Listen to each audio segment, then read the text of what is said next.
पेन्शनधारकांसाठी अत्यंत महत्वाची अपडेट आहे. या कागदपत्रांशिवाय पेन्शन येऊ शकते धोक्यात. आता कोषागार कार्यालयातून काही आदेश आलेले आहेत, ते आता आपण पाहूया.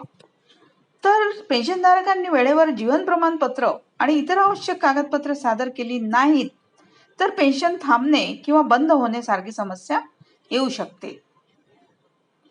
अनेक ज्येष्ठ नागरिकांसाठी निवृत्तीनंतर पेन्शन ही एकमेव आर्थिक जीवनरेखा असते. किरकोळ चुकांमुळे किंवा जागरूकतेच्या अभावामुळे पेन्शन कधी कधी अनपेक्षितपणे थांबते, ज्यामुळे पेन्शनर्सला त्रास होतो.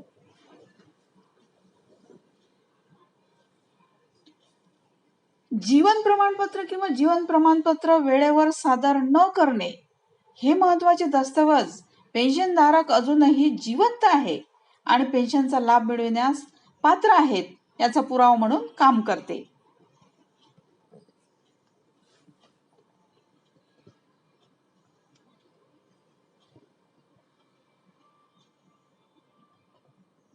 पेन्शनधारक त्यांचे जीवन प्रमाणपत्र सादर करण्यासाठी सरकारने प्रक्रिया सोपी केली आहे. आता पेन्शनधारक मोबाईल किंवा लॅपटॉपवर आधार आधारित बायोमेट्रिक प्रमाणीकरण वापरून जीवन प्रमाण ॲपद्वारे घरबसल्या सादर करू शकतात.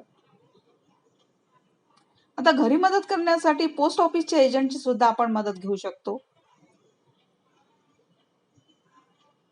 तसेच जीवन प्रमाणपत्रा व्यतिरिक्त पेन्शन प्रक्रियेसाठी वयाचा पुरावा जसे की आधार कार्ड, मतदार ओळखपत्र, जन्म प्रमाणपत्र, इयत्ता 10वीची गुणपत्रिका आणि पत्त्याचा पुरावा म्हणजे बँक खात्याचा तपशील जसे की पासबुक, खाते क्रमांक, IFSC कोड आणि उत्पन्नाची घोषणा आणि पेन्शन पेमेंट ऑर्डर PPO क्रमांक यांचा समावेश आहे.